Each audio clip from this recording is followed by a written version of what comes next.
Victor Rex Carlson, Valedictorian of the College of Science. Victor was competitively selected by college valedictorians to address us. He is graduating from the College of Science at Utah State University with a bachelor's degree in biology and a minor in chemistry, and he will enter Thomas Jefferson University's Jefferson Medical College in Philadelphia in the fall. He was among the group of people who rescued 3 children this winter from the icy Logan River on New Year's Eve. Thank you.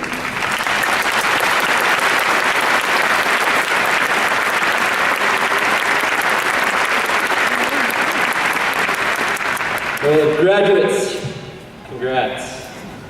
It feels good, doesn't it?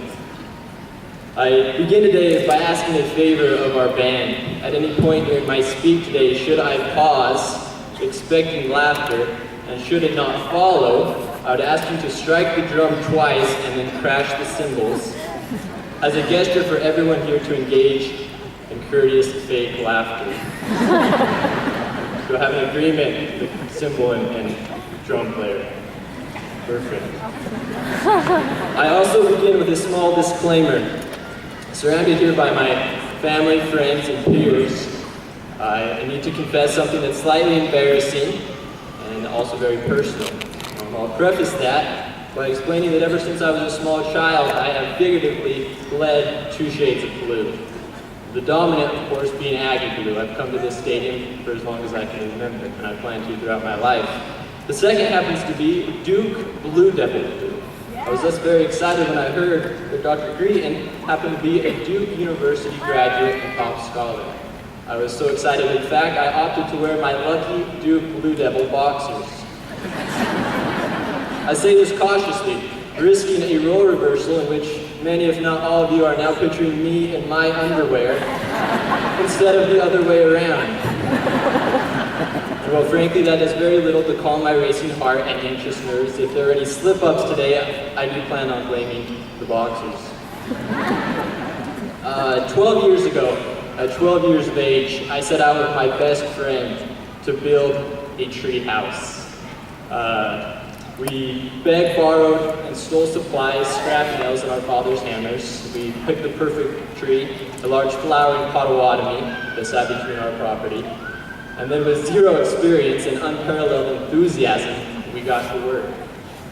Despite our very best efforts, by the end of that first day, the only thing we succeeded in building was a large pile of bent nails at the base of that tree. Our aim with the hammer was kind of like lightning. We never hit the same place twice. Man, this is your cue. Thank you.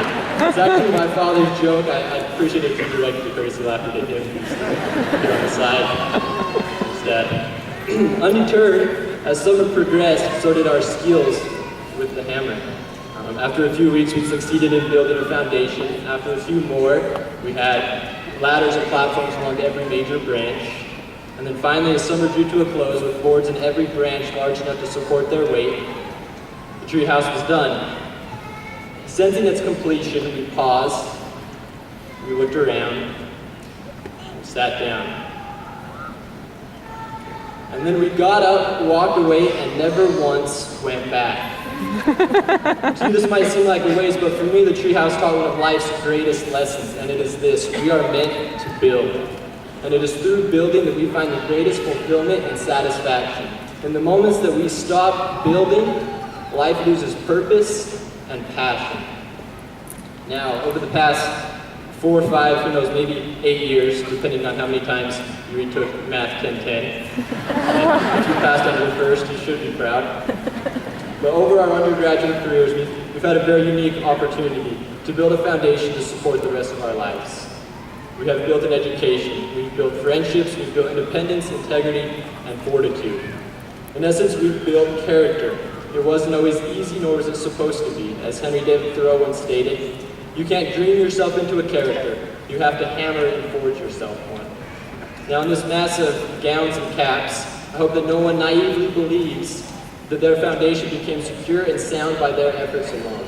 As has been mentioned today, there were undoubtedly faculty members, family, and friends who held the boards as we nailed them into place. Again, I'd encourage you to express gratitude to worthy members in each of these categories. Furthermore, graduates, the foundation of our undergraduate education is complete. It is time to look up. Figuratively, you don't have to look up. There are branches and new heights before all of us. They can and they will be reached nail by nail, board by board, through steady, consistent building.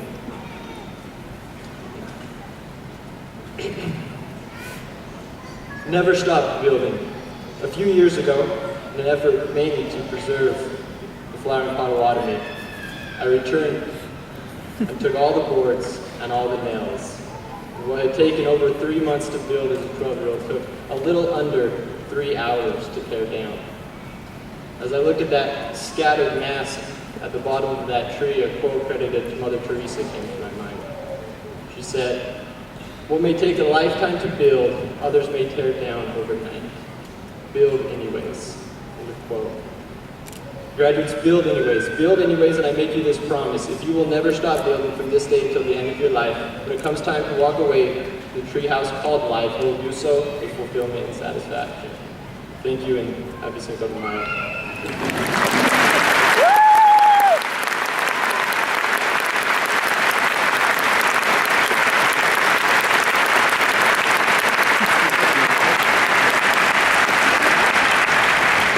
Thank you, Victor. All candidates who have been recommended for graduation are listed in the commencement program.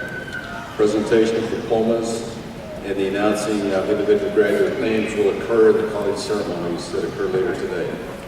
The schedule for college ceremonies is printed in your commencement program on page 2. We will now proceed to confer the degrees.